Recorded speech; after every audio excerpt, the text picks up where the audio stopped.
अभी से कुछ महीनों पहले हिमाचल प्रदेश में चुनाव हुए थे। उन चुनावों में एक बहुत बड़ा मुद्दा था ओल्ड पेंशन स्कीम और नेशनल पेंशन स्कीम, एनपीएस और ओपीएस। एनपीएस और ओपीएस की लड़ाई हमने पहले भी हिंदुस्तान के कई राज्यों में देखी है। कर्नाटका हो चाहे मध्य प्रदेश हो, हर जगह पे अलग अलग राज्य सरकारें अलग अलग समय पर ये मांग करते आई हैं और ये दावा करते आई हैं कि हम जो है वो एनपीएस लाएंगे या फिर ओपीएस लेके आएंगे। तो एनपीएस और ओपीएस पर तो आपको बहुत सारी वीडियोस मिल जाएंगी, लेकिन एनपीएस और ओपीएस पर तो हम इस वीडियो में जानेंगे ही, लेकिन उसके अलावा जानेंगे एक बड़े क्वेश्चन पे।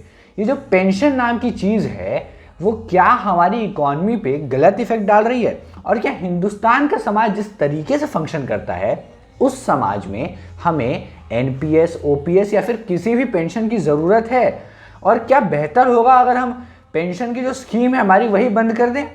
तो इसी पर विस्तार से एक चर्चा करेंगे नज़रिया के इस एपिसोड में। तो सबसे पहले शुरुआत करते हैं पेंशन क्या होती है। तो पेंशन माने इंसान जब जिंदगी के 20, 30, 25, 40, 50, इवन कुछ केसेस में 60 साल काम करने के बाद रिटायर होता है, तब उससे जो उसकी पुरानी ऑर्गेनाइजेशन है वो कुछ पैसे देती है हर महीने के मंथली बेसिस पर, और वो पैसे पेंशन कहलाते हैं। पेंशन माने एक तरीके से जो ओल्ड एज लोग हैं ना देश में, जो बुजुर्ग तबका है, उन लोगों को फंड करने का एक तरीका जहाँ पे उन लोगों को पैसे दिए जाते हैं उनकी ज़रूरतें और सहूलियतें मुहैया करवाने के लिए। अब आज की तारीख में जब भारत एक इतने बड़े ग्लोबल इकोनॉमिक रेस से गुजर रहा है और एक इकोनॉमिक क्राइसिस भी चल रही है, तो आप में से कई लोग आर्ग्यू कर सकते हैं कि शायद हमें हिंदुस्तान में पेंशन बंद कर देना चाहिए। अगर मैं आपको एक आंकड़ा दूं तो आप सभी हैरान हो जाएंगे। हिंदुस्तान में जो total number of government employees हैं जो इस वक्त काम कर रहे हैं केंद्र सरकार के अंदर, यानी सेंट्रल गवर्नमेंट के अंदर, उससे ज़्यादा लोगों को सरकार पेंशन दे रही है। यानी आप समझिए, जितने लोग टोटल केंद्र सरकार के एम्प्लॉयज़ नहीं हैं, उससे 10 से 15 लाख लोग ज़्यादा पेंशन स्कीम का हिस्सा और उसका फ़ायदा उठा रहे हैं। तो कहीं ना कहीं इस चीज़ पे हमें थोड़ा विचार करने की ज़रूरत है। अगर आप डिफेंस बजट देखें हिंदुस्तान का, जो आर्मी का टोटल खर्चा होता है साल का, उसमें से 40% जो है वो आर्मी जो पर्सनल्स होते हैं उनकी पेंशन पे खर्च होता है। और कुछ समय पहले जब सरकार ने एक अग्निवीर नाम की योजना लाई थी, जिसके तहत जो जवान थे उनको टेम्परेरी बेसिस पे रिक्रूट किया जाता आर्मी के अंदर, जहाँ पे मात्र 25% जवानों को रिटेन किया जाता 4 साल की सर्विस के बाद। तो उस पूरी की पूरी स्कीम में भी सरकार का मेन फोकस यही था कि नंबर ऑफ आर्मी पर्सनल्स हमें कम करने हैं और पेंशन का जो बोझ है वो कहीं ना कहीं थोड़ा कम हो जाए हमारे ऊपर से। तो क्या लगता है आपको, जो मॉडर्न डे इकोनॉमिक्स चलती है दुनिया में, जहाँ पे दुनिया भर, अमेरिका देखें तो आप वहाँ पे तो बहुत ही अलग अलग टाइप की पेंशन स्कीम्स आ गई हैं। बहुत सारे ऐसे सेक्टर्स हैं जहाँ पे पेंशन दी ही नहीं जाती। तो क्या सचमुच में हिंदुस्तान में भी पेंशन को खत्म कर देना चाहिए, और एनपीएस और ओपीएस में ज़्यादा सही कौन सा है? तो एनपीएस और ओपीएस की बहस में तो हम नहीं पढ़ेंगे फिलहाल, क्योंकि उन दोनों में बहुत सारी खामियां हैं। ओपीएस के हिसाब से जो आपकी पेंशन होती है वो जिस दिन आप जॉब छोड़ते हैं उस वक्त जो आपकी सैलरी है उसका 50% होती है, यानी हर महीने आपको जीवन भर उसका 50% मिलता रहेगा। और उसका जो पूरा खर्च था वो आज से पहले जो ओपीएस है उसके अंदर सरकारें उठाती थी, केंद्र सरकार हो जाए, राज्य सरकार हो जाए, वो लोग उठाती थी। लेकिन एनपीएस में क्या किया गया कि वो जो 50% टोटल खर्च होगा उसमें से 10% वो पार्टिकुलर ऑर्गेनाइजेशन उठाएगी जहां आप काम करते हैं, 15% आप उठाएंगे और बाकी का 25% स्टेट गवर्नमेंट या सेंट्रल गवर्नमेंट उठाएगी। तो बहुत ज़्यादा विवाद है इस एनपीएस और ओपीएस को लेके। दोनों की अपनी खामियां हैं, दोनों के अपने फायदे हैं, लेकिन हम लोग बड़े सवाल पे फोकस करते हैं, क्योंकि एनपीएस और ओपीएस तो तब आएगा ना जब हम पेंशन को समझेंगे। तो मैंने अभी थोड़ी देर पहले आपको बताया कि पेंशन से क्या क्या नुकसान होते हैं हमारी इकोनॉमी पर, और किस तरीके से वो पैसा जो हम बुजुर्गों में इन्वेस्ट कर रहे हैं, वो पैसा जो हम उस क्लास में, उस तबके में इन्वेस्ट कर रहे हैं जो कि काम करने के लिए तैयार नहीं है, जो कि अब काम नहीं कर सकता, तो वो तो हमें कहीं ना कहीं इकोनॉमिक डाउनफॉल की ओर ले जाएगा। तो क्या खत्म कर दें पेंशन को? नहीं। हिंदुस्तान का जो समाज है वहाँ अगर आप मेरा पर्सनल ओपिनियन लें तो पेंशन को नहीं खत्म किया जा सकता। क्यों? क्योंकि अमेरिका के हिसाब से तो बातें शायद चल जाएं कि जो पेंशन का पैसा है वो सिर्फ बुजुर्गों के ऊपर खर्च होता है, मगर हिंदुस्तान ऐसा नहीं है। क्यों? क्योंकि हिंदुस्तान में आज भी भले ही जो टीयर 1 टीयर 2 सिटीज़ हैं वहाँ पे जॉइंट फैमिलीज़ का कॉन्सेप्ट खत्म हो रहा हो, लेकिन हिंदुस्तान का बड़ा तबका आज भी जॉइंट फैमिलीज़ के कॉन्सेप्ट में रहता है। यानी कम से कम जो माँ बाप हैं और वो तो साथ रहते ही हैं मैक्सिमम रूरल इंडिया में और टीयर 3 सिटीज़ में। तो कहीं ना कहीं जो माँ बाप को पेंशन मिलती है वही पैसा माँ बाप खर्च करते हैं अपने बच्चों की पढ़ाई लिखाई पे, उनकी बेटरमेंट पे। तो आप समझने की कोशिश कीजिए, वो पैसा जो सरकार खर्च करती है इन बुजुर्गों पे, वो ये बुजुर्ग खर्च कर रहे हैं अपने बच्चों पे। तो कहीं ना कहीं ये पैसे की वेस्टेज नहीं है, वो यूथ में ही इन्वेस्ट हो रहा है पैसा हिंदुस्तान जैसे देश में। इसके अलावा ये पैसा कहाँ खर्चा जाता है? तो इसके अलावा ये पैसा खर्चा जाता है मेडिकेशन पे, मेडिकेशन यानी हेल्थ केयर पे।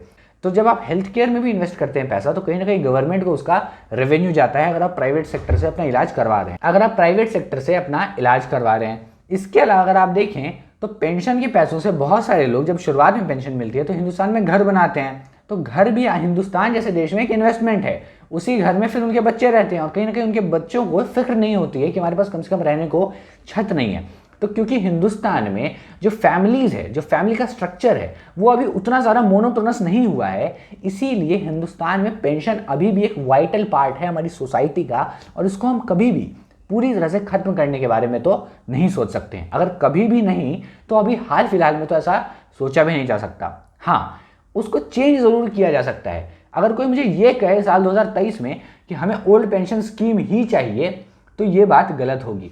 आप पेंशन को चेंज कीजिए, आप उसके तरीकों को चेंज कीजिए। आप जो फंड्स देते हैं अपने कर्मचारी को, उसमें आप चेंजेस ला सकते हैं। चेंजेस कैसे आप ला सकते हैं? देखिए, आज की तारीख में आप अगर पैसा उसको हर महीने दीजिएगा, उससे बढ़िया आप कुछ ऐसा कीजिए जहाँ पे आप हर महीने पैसे उनकी सैलरी में से काटें, उसको कहीं इन्वेस्ट कीजिए, और बेहतर जगह पे, मतलब 5, 7, 8% वाली रिटर्न पे नहीं, कम से कम 10, 11, 12% वाली जगह पे इन्वेस्ट करे सरकार। और उसके बाद उस तरीके से, जैसे मैक्सिमम जो आप प्राइवेट कंपनीज में जाएंगे, जॉब करेंगे, तो वहाँ पे कंपनियाँ क्या करती हैं, कंपनी में एक्चुअल सैलरी आपको कुछ और मिलती है, बाकी सैलरी जो होती है, जो सीटीसी कटने के अलावा जो बाकी की सैलरी होती है इन कंपनीज में, आप सुनते होंगे कि 2 करोड़ का पैकेज लगा, 1 करोड़ का पैकेज लगा, उस पूरे पैकेज में सीटीसी जो सैलरी हर महीने मिलती है वो काफ़ी कम होती है। उस पैकेज में और भी बहुत सारे बेनिफिट्स इंक्लूडेड रहते हैं, पर्क्स इंक्लूडेड रहते हैं, और उसमें से एक बड़ा चंक जाता है अलग अलग शेयर्स की। बहुत सारी गूगल जैसी कंपनियों में जब आप जॉब करेंगे तो हर महीने आपकी सैलरी से ही पैसा काट के वो आपको गूगल के शेयर्स देते हैं उसके बदले। जब आप कंपनी छोड़ेंगे तो आपको उतने शेयर्स मिल जाते हैं। तो कहीं ना कहीं ये जो कॉन्सेप्ट है, ये हिंदुस्तान के जो सरकारी सेक्टर, वहाँ पर भी कहीं ना कहीं हमें लाने की ज़रूरत है। अब आप में से कुछ लोग बोल सकते हैं कि ये कैसे पॉसिबल होगा सरकारी काम में? तो जब हमारे प्रधानमंत्री आज की तारीख में डिजिटल इंडिया के सबसे बड़े स्पॉन्सर हैं, सबसे बड़े एम्बेसडर हैं, और लगातार हम फोकस कर रहे हैं कि डिजिटल इंडिया, हम जो है टेक्नोलॉजी के क्षेत्र में कितने आगे बढ़ रहे हैं, तो कहीं ना कहीं सरकार को भी ये मॉडर्नाइजेशन लाना होगा, और समय के साथ सरकार ऐसी कोशिश भी कर रही है। लेकिन जो ओल्ड पेंशन और न्यू पेंशन का मसला है ना इस देश में, वो ज़्यादा इंपॉर्टेंट मसला है, और पेंशन बहुत इंपॉर्टेंट चीज़ है जिस पर गंभीरता से बात होनी चाहिए, मगर इस चीज़ पर उतनी बात हो नहीं रही है। इस चीज़ पर पॉलिटिक्स, राजनीति ज़्यादा हो रही है। राजनीति क्यों हो रही है? क्योंकि बहुत सारे ऐसे राज्य हैं जिसमें खासकर हिमाचल प्रदेश और उत्तराखंड जैसे राज्य, यहाँ पर तो सरकारी एम्प्लॉयज़ की संख्या इतनी ज़्यादा है टोटल नंबर ऑफ पॉपुलेशन में, कि पूरी की पूरी पॉलिटिकल टर्फ चेंज हो जाती है अगर सरकारी कर्मचारी आपसे नाराज़ हो जाए या फिर खुश हो जाए। हिमाचल प्रदेश के चुनावों में इसी साल जब कांग्रेस ने कहा कि हम ओल्ड पेंशन स्कीम लाएंगे, तो आप देख पाए होंगे किस तरीके से वोटर्स एक्साइट हो गए हैं। तो पेंशन कहीं ना कहीं हिंदुस्तान की सोसाइटी का एक इम्पॉर्टेंट पार्ट है और एक बहुत ही वाइटल चीज़ है हमारे समाज के लिए, और हमें उसके ऊपर प्रोग्रेसिवली सोचना चाहिए, गंभीरता से विचार करना चाहिए, और किस तरीके से हम पेंशन का बेस्ट यूज़ कर सकें अपने सिटीजन्स के लिए, इस बात पर थोड़ा ध्यान देना चाहिए। तो पेंशन में जो हम इतना ज़्यादा पैसा आज ही तारीख में हिंदुस्तान में खर्च कर रहे हैं, वो कहीं ना कहीं वापस से आप देख पा रहे होंगे कि हिंदुस्तान की सोसाइटी में ही इन्वेस्ट हो रहा है, और वो पैसा वेस्ट नहीं हो रहा है। हाँ, लेकिन एक चीज़ कंसर्न का इशू ज़रूर है, क्योंकि हिंदुस्तान में जो पेंशन होल्डर्स की पॉपुलेशन है वो लगातार बढ़ती जा रही है, और तो और प्राइवेट सेक्टर में ज़्यादा लोग काम करते हैं, गवर्नमेंट सेक्टर में उतने लोग काम नहीं करते हैं। तो कहीं ना कहीं पेंशन की जो पूरी व्यवस्था है हिंदुस्तान में, उसको एक पूरे रेस्टोरेशन की ज़रूरत तो है ही, तो इससे कोई इनकार नहीं कर सकता। लेकिन ये बात कह देना कि पेंशन हमें नहीं चाहिए या फिर पेंशन हटा दीजिए, तो हिंदुस्तान जैसी सोसाइटी में ये पॉसिबल नहीं है, क्योंकि हिंदुस्तान में अभी भी लोग पैसे को लेकर उतने ज़्यादा कॉन्शियस नहीं है। अगर आप वेस्टर्न वर्ल्ड को देखें, अमेरिका को देखें, तो वहाँ पे पैसे को लेकर कॉन्शियसनेस अलग है लोगों की। वहाँ पर आप पेंशन को हटा दें तो लोगों के पास अलग अलग वो है, मगर हिंदुस्तान में आज भी लोग इन्वेस्टमेंट के लिए फिक्स्ड डिपॉजिट पर रिलाई करते हैं। फिक्स्ड डिपॉजिट जैसी इतनी बेसिक सी जो चीज़ है, वो भी आज की तारीख में हिंदुस्तान में सबसे बड़ा इन्वेस्टमेंट का स्रोत है, और सबसे ज़्यादा लोग आज भी वहीं पे इन्वेस्ट करते हैं। तो कहीं ना कहीं इस देश में जहाँ पे अभी भी फाइनेंस के बारे में, पैसों के बारे में, पैसों से रिलेटेड चीज़ों के बारे में नॉलेज इतनी कम है, वहाँ पर पेंशन सोशल सिक्योरिटी के लिए बहुत बड़ी चीज़ है। और आप पेंशन जैसी चीज़ को एक्सक्लूड करके अगर चाहेंगे कि सरकार के सिस्टम में अच्छे लोग आएँ, टैलेंटेड लोग आएँ, तो वो कभी संभव नहीं होगा। क्योंकि आज की तारीख में जो सरकारी नौकरियां हैं उनका सबसे बड़ा जो अट्रैक्शन पॉइंट है, सबसे बड़ा जो मैग्नेटिक केंद्र है, वो यही पेंशन है। मैक्सिमम लोग सरकारी नौकरी में इसलिए जाते हैं क्योंकि उनको पता है एक सोशल सिक्योरिटी हमारे पास रहेगी।